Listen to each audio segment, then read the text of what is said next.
like a Hellcat.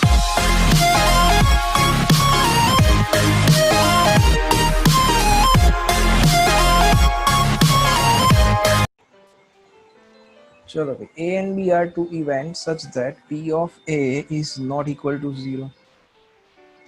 Find P of B given by A if A is subset of B. बहुत easy question है. If A is subset of B, then find करो, and if A intersection B is equal to null set तो find करो. अब ढूंढना क्या है हमें? P of B given by A ढूंढना है. तो क्या था भाई, ऊपर इन दोनों का इंटरसेक्शन है ना, एंड नीचे P of A. तो P of B given by A is equal to P of A intersection B upon P of A. अब हमें क्या दिया हुआ है? We are given that A is subset of B, और अगर A subset of B है तो A intersection B करोगे तो A intersection B is equal to A answer आएगा, because A is subset of B. A के सारे element B में हैं. तो यहाँ पे ऊपर A इंटरसेक्शन B, तो A इंटरसेक्शन B की जगह पे क्या लिख सकते हैं? अपने P of A लिख सकते हैं. तो P of A upon P of A, तो that is equals to 1. Okay, next क्या पूछा हुआ है? A intersection B is equal to null set. तो अगर A intersection B is equal to null set है तो probability of A intersection B is equal to 0 होगा. ओके, तो same formula, P of B given by A is equals to P of A intersection B upon P of A. So that is equal to 0 upon P of A. So 0 upon P of A is equals to 0. Answer. Chalo. A couple has 2 children. Find the probability of that both children are males if it is known that at least one of them is the male. known मतलब given है. अब देखो, simple है, 2 children है तो possible sample space क्या बनेगा कि दोनों बॉयज है, boy boy, then boy girl, then girl boy, या तो फिर दोनों गर्ल्स होगी, girls girls, like this. Okay, find the probability of that both children are male. ये आपको ढूंढनी है. फर्स्ट वन डिस्कस कर रहे हैं. तो फर्स्ट वन में इवेंट ए, बोथ चिल्ड्रन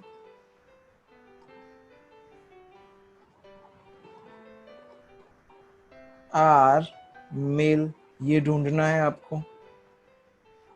और दिया क्या है? तो at least one of them is male.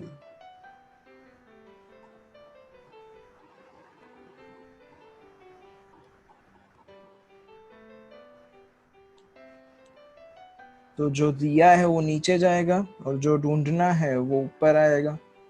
तो ढूंढना क्या है आपको? बोथ चिल्ड्रंस आर मेल, तो A गिवन बाय B हुआ. तो P of A given by B is equal to P of A intersection B upon P of B, like this. Okay, तो P of A intersection B मतलब ये दोनों condition follow होनी चाहिए. तो both are male and at least one of them is male, तो both are male will be common. तो ये हुआ आपका P of A intersection B. Okay, तो A intersection B is B comma B.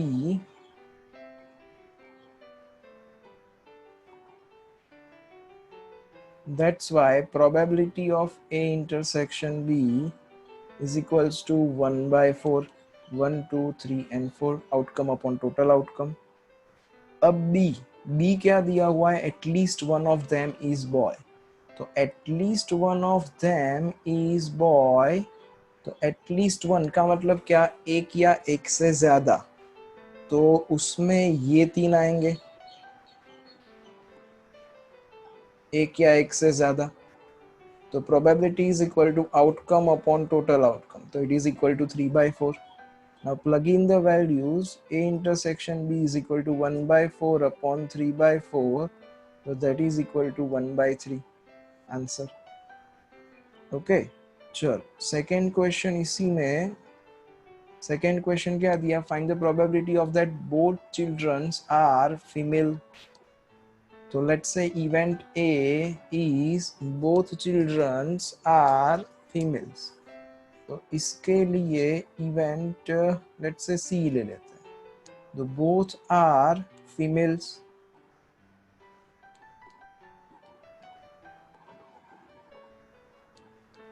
Okay, and it is known that elder child is a female. So let's say event D, elder is female.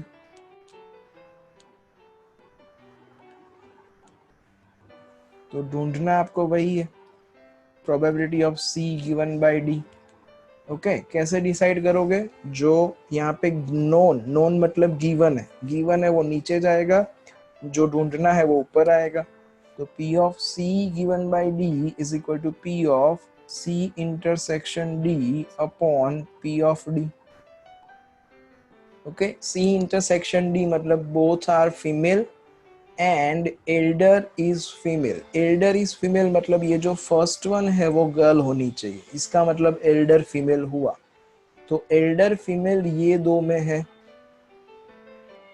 Last के जो दो है उसमें है ना. तो यहाँ पे Elder is female, Elder child is female. अब बोथ आर फीमेल, दोनों फीमेल होनी चाहिए, and Elder child is female, तो उन दोनों का कॉमन ये हुआ G, G. ओके तो उसकी प्रोबेबिलिटी कितनी बन जाएगी? इंटरसेक्शन की प्रोबेबिलिटी इज 1/4. नीचे P of D is Elder is female, तो एल्डर फीमेल कितने में है? ये दो में है ना. तो उसकी प्रोबेबिलिटी कितनी बन जाएगी? 2/4. तो कैलकुलेशन करो तो it is 1/2 answer. Suppose there are 5% of men and 0.25% of women have gray hair. A gray-haired person is selected randomly. What is the probability of that the person is being male? Assume that there are equal number of male and female. Male and female के numbers आपको equal दे दिए हैं. Okay.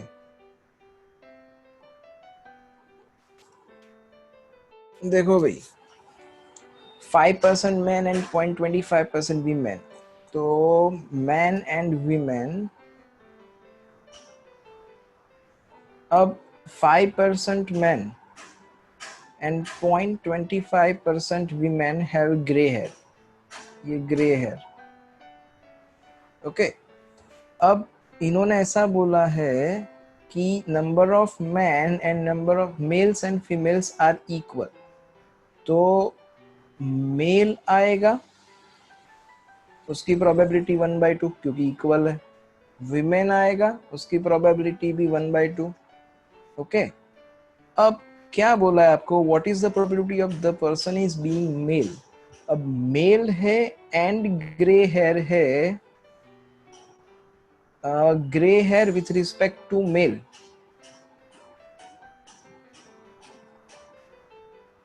That is equal to 5%. So that is 5/100. And gray hair with respect to women, अगर female है तो that is 0.25%. So it is 0.25/100.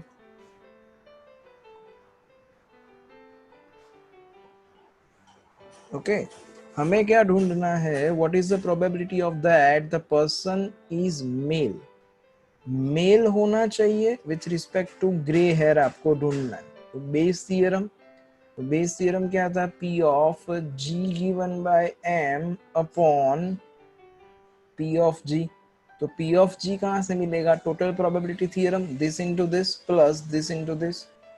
तो P of M into P of G given by M plus P of W into P of G given by W ऊपर P of M multiply करना रहेगा into P of M. Sorry. Now we have the values. सारी value plug in करो, answer आ जाएगा.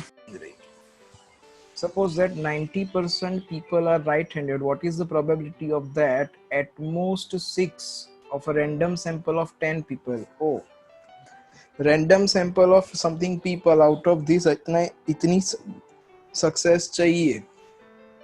तो Bernoulli's trial theorem, otherwise binomial distribution. तो 90% people are right-handed out of sample of 10 people. मतलब n is equal to 10 बन गया.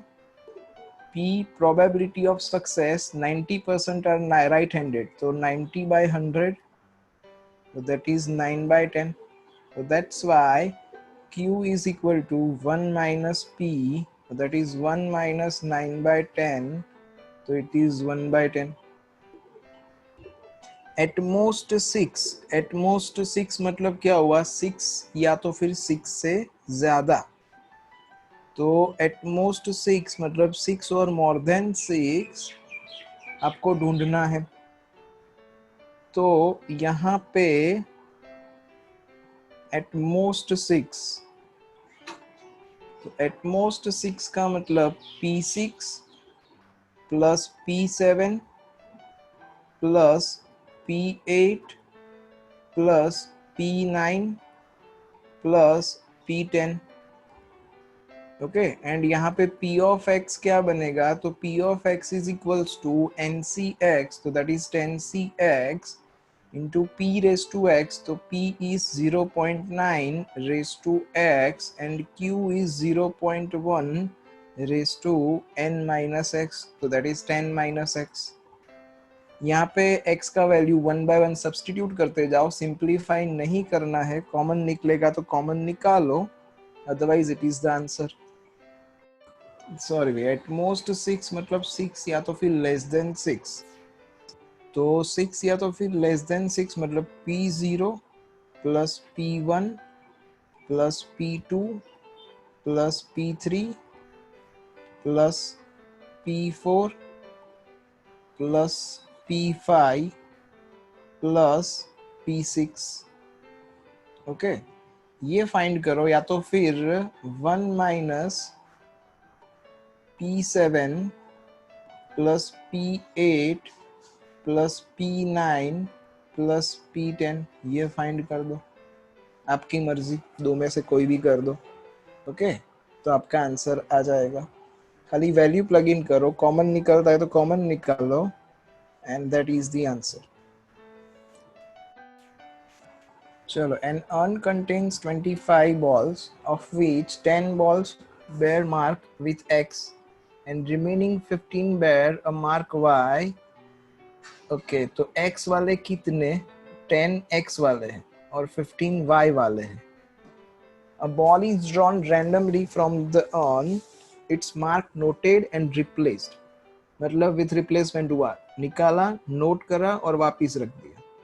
If 6 balls are drawn in this way, find the probability of that all will bear mark X. Out of 6 मतलब ये भी Bernoulli's distribution, तो n is equal to 6 बन जाएगा. Okay, अब X मार्क आएगा आपका, that is your success in first one. Okay, तो यहाँ पे X आएगा, that is your success. तो फर्स्ट वन के लिए P is equal to X कितनी बार आएगा देखो तो भाई, probability of success is equal to X कितने बार है? 10 बार, तो it is 10 by 25 which is equals to 2 by 5. तो Q is equal to 1 minus P, तो that is equal to 3 by 5 बन जाएगा. तो यहाँ पे P of X आपको all mark with X ऐसा ढूंढना है, तो all mark मतलब P6 ढूंढना है. तो P6 क्या बन जाएगा? NCX मतलब 66 P raised to X, so 2 by 5 raised to 6 into Q is 3 by 5 raised to 6 minus 6.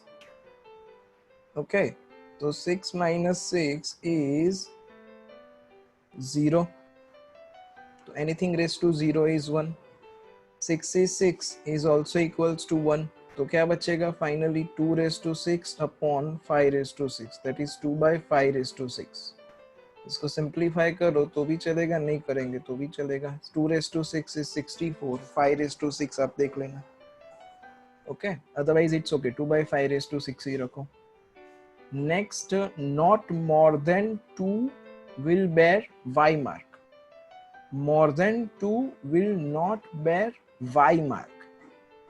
y mark 2 से ज्यादा में नहीं होना चाहिए. ओके, तो यहाँ पे P and Q बदल जाएगा क्योंकि सक्सेस आपका y मार्क बन गया. n इज इक्वल टू 6 ही रहेगा, P is equal to 3 by 5 हो जाएगा and Q is equal to 2 by 5 हो जाएगा. Get it? क्योंकि सेकेंड में हमें y के लिए चाहिए. Not more than 2, not more than 2 मतलब at most 2, that is P0 plus P1 plus P2, and इसके लिए P of x बनाओगे तो P of x is equal to 6cx P raised to x and Q raised to n minus x, तो 3 by 5 raised to x and Q is 2 by 5 raised to n minus x, मतलब 6 minus x. Now plug in the values and find the answer. तो ये आपसे हो जाएगा. Okay, then third one क्या बोला है? At least one mark with y. At least one mark with y. At least one मतलब वन और मोर देन वन. तो वन और more than one, that is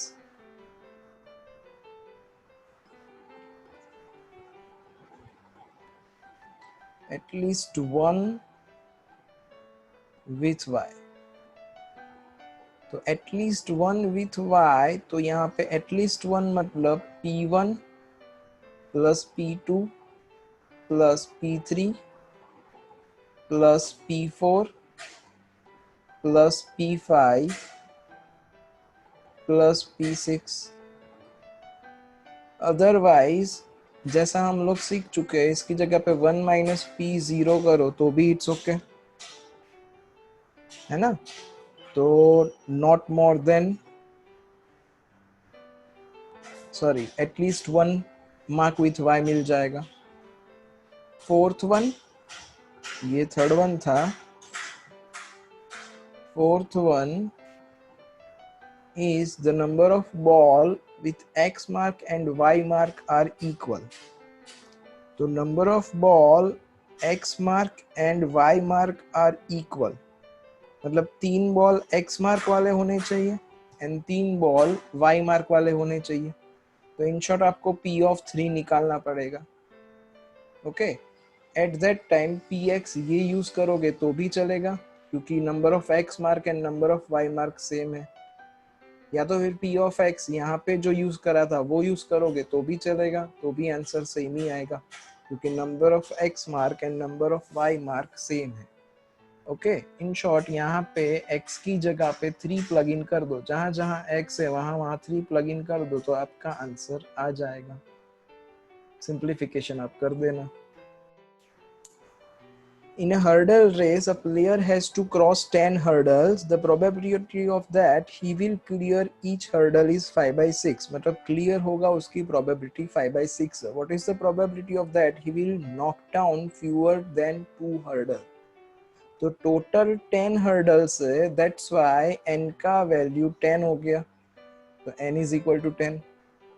okay, यहाँ पे क्लियर करेगा हर्डल, उसकी प्रोबेबिलिटी 5 by 6 है और हमें क्या चाहिए? नॉकडाउन करेगा हर्डल्स. तो हर्डल्स क्लियर करेगा वो हमारी सक्सेस नहीं है, नॉकडाउन करेगा वो सक्सेस है क्योंकि हमें वो फाइंड आउट करना है. तो यहाँ पे clear the hurdle, that is Q बन जाएगा. Q is equal to 5 by 6 and that's why P is equal to 1 by 6 क्योंकि P is equal to 1 minus Q. P of x बनाया 10 NCx वाला formula NCx P raised to x into Q raised to n minus x। अब हमें क्या बोला है, knock down fewer than 2 hurdle. Fewer than 2 मतलब 2 से कम हर्डल नॉक करेगा। तो P of x less than 2, तो P of x less than 2 is P0 plus P1, that is P of x is less than 2. Okay. Question number 7. A die is thrown again and again until 3 sixes are obtained. Find the probability of obtaining third six in sixth row of die. मतलब 6 बार हम toss कर रहे, throw कर रहे die, तो उसमें से sixth throw में थर्ड सिक्स आए। तीसरी बार जो सिक्स आएगा वो सिक्स्थ थ्रो में आए, ऐसा। तो यहाँ पे n इज इक्वल टू क्या हो जाएगा, 6, क्योंकि 6 बार टॉस कर थ्रो कर रहे हो डाइस को।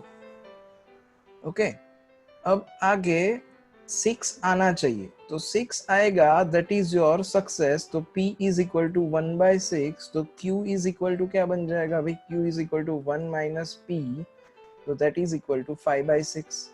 ये Q बन गया। ओके अब क्या बोला है, find the probability of that the third 6 in the sixth throw of die. जब सिक्स्थ थ्रो होगा तब डाई का उस टाइम पे थर्ड नंबर वाला 6 आना चाहिए। मतलब पहले 2 6 आ गए होंगे। आपको क्वेश्चन फिर से पढ़ो, डाई थ्रो करनी है, कितनी बार थ्रो करनी है, जब 3 बार 6 आ जाएंगे तो आप स्टॉप हो जाओगे। मतलब कंसिक्वेंटली कंटिन्यूअसली 3 बार आए ऐसा जरूरी नहीं है। पहली बार में 6 आया, देन दूसरी बार में 6 आया, देन सिक्स्थ थ्रो में 6 आना चाहिए, उसकी प्रोबेबिलिटी ढूंढनी है।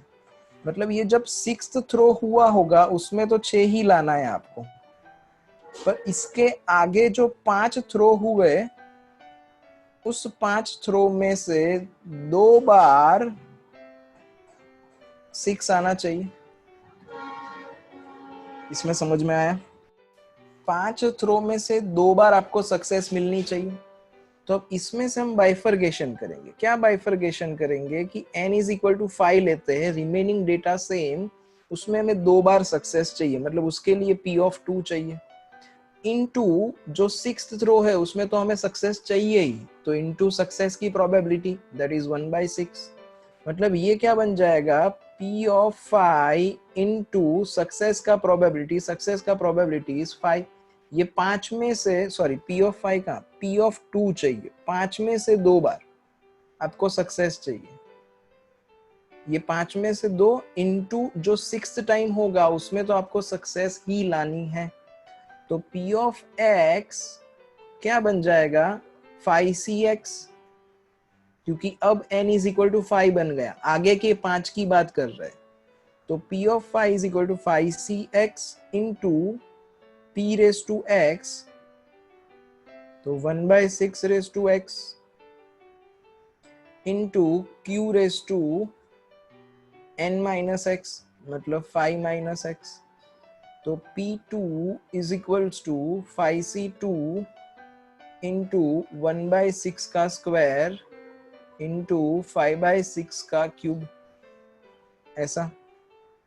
ओके अब simplify this, 5c2 is 10 into 5 का क्यूब बचेगा यहाँ पे upon 6 raise to 3 and 6 raise to 2, तो 6 रेज टू 5 बन जाएगा।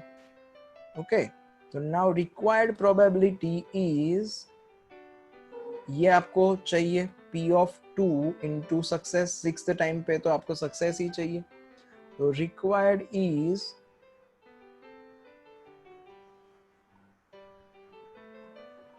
10 into 5 cube upon 6 raise to 5 into 1/6, तो that is equals to 10 into 5 cube is 125 upon 6 raise to 6, तो 6 रेज टू 6 सिंप्लीफाई करोगे तो 6 cube is 216 into 36, so that is 46656। 2 से cancel होगा ऊपर नीचे, तो it is 625 upon 23328. Answer. In a leap year is selected randomly, what is the chance that it will contain 53 Tuesday? तो simple सी बात सोचो कि लीप ईयर में कितने दिन होते हैं. How many days? 366. 366 days in leap year. Okay, अब 366 डेज हो गए तो वीक्स कितने होंगे? तो 52 week is equal to 364 days. Okay, तो 52 weeks is equal to 364 days. अब लीप ईयर में डेज कितने होते हैं? Number of days in leap year is equal to 366. तो 364 डेज का 52 वीक बनता है, मतलब 52 ट्यूसडे तो आने ही वाले हैं. बाकी कितने बचे? 2 दिन बचे. अब वो 2 दिन में से ट्यूसडे आएगा, उसकी प्रोबेबिलिटी कितनी? तो जो 2 दिन बचे उसमें कैसा होगा कि फर्स्ट वन पॉसिबिलिटी कि संडे मंडे बचे, या तो फिर मंडे ट्यूसडे बचे, है ना.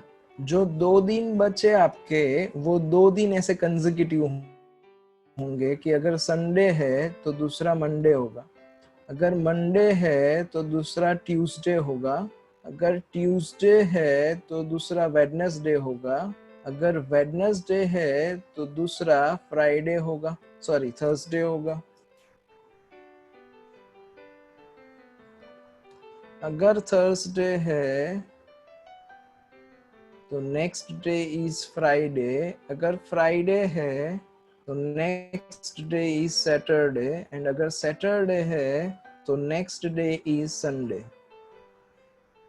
ओके, एंड संडे तो मंडे, वही वाली बात. अब यहाँ पे काउंट करो तो कितनी पॉसिबिलिटी? 1 2 3 4 5 6 7. तो टोटल आउटकम इज 7. अब ट्यूसडे आना चाहिए, 53 वाला जो है वो ट्यूसडे आना चाहिए, मतलब ट्यूसडे आएगा उसकी प्रोबेबिलिटी. तो that is possible for this two choices only. या तो वो मंडे ट्यूसडे होगा या तो ट्यूसडे वेडनेसडे होगा. तो देयर आर 2 चॉइसेस इन विच आपके पास ट्यूसडे आ सकता है. तो probability of that getting 53 Tuesday, 52 Tuesday तो है ही क्योंकि 52 वीक है. अब एक ट्यूसडे आएगा उसकी बात हो रही है, तो आउटकम अपॉन टोटल आउटकम, तो ऐसा ट्यूसडे आएगा, ऐसे 2 है, Monday Tuesday and Tuesday Wednesday. तो outcome is 2 and total outcome, ये टोटल करा तो टोटल इज 7. तो probability is 2/7. An experiment succeed twice as often it's fail. So find the probability of that next 6 trial there will be at least 4 success. तो देखो भाई, twice at often it fails, तो failure की probability x ले लेते हैं.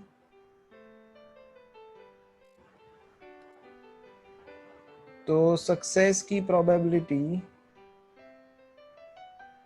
कितनी होगी? The probability of success is twice the failure.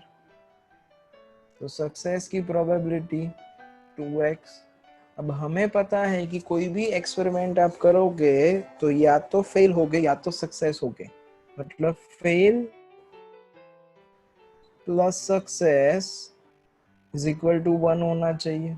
तो fail is x and success is 2x, that is equal to 1. तो यहाँ से x का वैल्यू मिल जाएगा 1/3. ओके, तो फेलियर का प्रोबेबिलिटी मिल गया 1/3 एंड सक्सेस का प्रोबेबिलिटी 2/3. ओके, तो यहाँ पे there will be success at least 4 times. तो एटलीस्ट 4 टाइम मतलब P4 plus P5 plus P6 है ना, क्योंकि 6 ट्रायल कर रहे हो आप लोग। तो यहाँ पे सक्सेस का प्रोबेबिलिटी इज दिस, तो ये P बन गया आपका, this is the value of P, this is the value of Q and any 6, तो यहाँ से P ऑफ X बनाओ, तो P of X is equal to NCX, तो 6CX P raised to X, तो 2/3 raised to X and Q raised to N minus X, तो 1/3 raised to 6 minus X। अब हमें क्या चाहिए, एटलीस्ट 4 सक्सेस चाहिए, तो एटलीस्ट 4 मतलब क्या हुआ, 4 या तो फिर मोर देन 4, तो एटलीस्ट 4 मतलब P4 plus P5 plus P6 find करना है हमें। तो यहाँ पे X की जगह पे एक बार 4 रखो, 5 रखो, 6 रखो, सिंप्लीफाई। चलो, how many times must a man toss a fair coin so that probability of having at least one head is more than 90%? चलो, तो दिया क्या है, कॉइन टॉस करना है, तो हेड आएगा उसकी प्रोबेबिलिटी। अब एटलीस्ट वन हेड मतलब ये बर्नौलिस ट्रायल थ्योरम है, तो small p is equal to 1/2, head आएगा उसकी प्रोबेबिलिटी। अगर स्मॉल p 1/2 है तो स्मॉल q भी 1/2 हो जाएगा। अब यहाँ पे ढूंढना क्या है हमें, कितनी बार उसको टॉस करना पड़ेगा, मतलब n हमें फाइंड करना है। n फाइंड करना है किस तरीके के कंडीशन के लिए कि हेड्स आए, मोर देन 90% केसेस में हेड्स आए। ओके, तो पहले एक काम करते, p ऑफ x बना देते हैं, तो p of x is equal to NCX, p means 1/2 raised to x, q means 1/2 raised to n minus x। अब एटलीस्ट वन हेड आए उसकी प्रोबेबिलिटी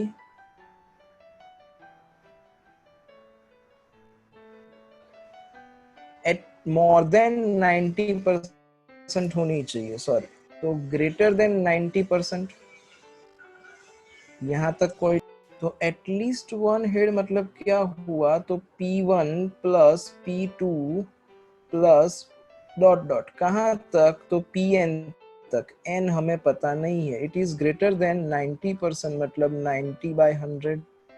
तो जैसे बोला था वैसे it is a Bernoulli's distribution, otherwise binomial distribution. तो binomial distribution है ये, तो P0 से लेके Pn का टोटल 1 होना चाहिए। तो अगर मुझे ये फाइंड करना है तो it is 1 minus P of 0 and it is greater then 90/100 मतलब 9/10।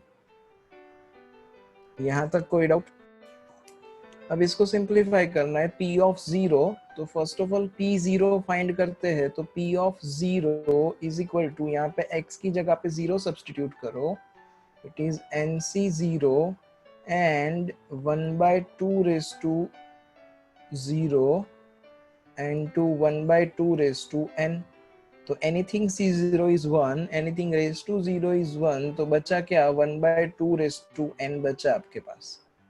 तो that means 1 minus P of 0, तो 1 minus 1/2 raised to n greater than होना चाहिए, किससे ग्रेटर देन होना चाहिए, 9/10 से ग्रेटर देन होना चाहिए। अब इसको सिंप्लीफाई करते हैं, तो 1 उस साइड पे, तो minus 1/2 raise to n is greater than 9/10 minus 1। LCM लेके सिंप्लीफाई करो, तो minus 1/2 raise to n is greater than, LCM लेंगे तो माइनस 1/10। अब दोनों साइड से माइनस कैंसल कर सकते हो, इन शॉर्ट दोनों साइड पे -1 से मल्टीप्लाई कर रहे हैं। अगर -1 से मल्टीप्लाई कर रहे हैं तो इनइक्वालिटी चेंज होगी, तो यहाँ पे लेस देन हो जाएगा ग्रेटर देन की जगह पे, तो 1/2 raise to n is less than 1/10 बन जाएगा। ओके तो यहाँ पे n की वैल्यू हम देखो 1 रखेंगे तो it is true, 1/2 less than 1/10 होगा। n की वैल्यू 2 रखोगे तो 1/2 का स्क्वायर मतलब 1/4 लेस देन 1/10 होगा। ओके तो इट इज क्लियर दैट कि नंबर ऑफ ट्रायल्स कितने होने चाहिए। तो अगर रेसिप्रोकल लेंगे इसका तो इसका रेसिप्रोकल इज 2n। तो again the property of inequality, अगर रेसिप्रोकल लोगे तो साइन चेंज हो जाएगी, मतलब ये ग्रेटर देन 10 हो जाएगा। तो यहाँ पे n का वैल्यू ग्रेटर देन और इक्वल टू 4 आप प्लग इन करोगे तो आपका आंसर ग्रेटर देन 10 आएगा, क्योंकि 2³ is equal to 1/8, 2 raised to 4 is 1/16, 2 raised to 5 is 1/32। तो n का वैल्यू ग्रेटर देन और इक्वल टू 4 आप लोगे तो ये सारी कंडीशन सेटिस्फाई हो जाएगी।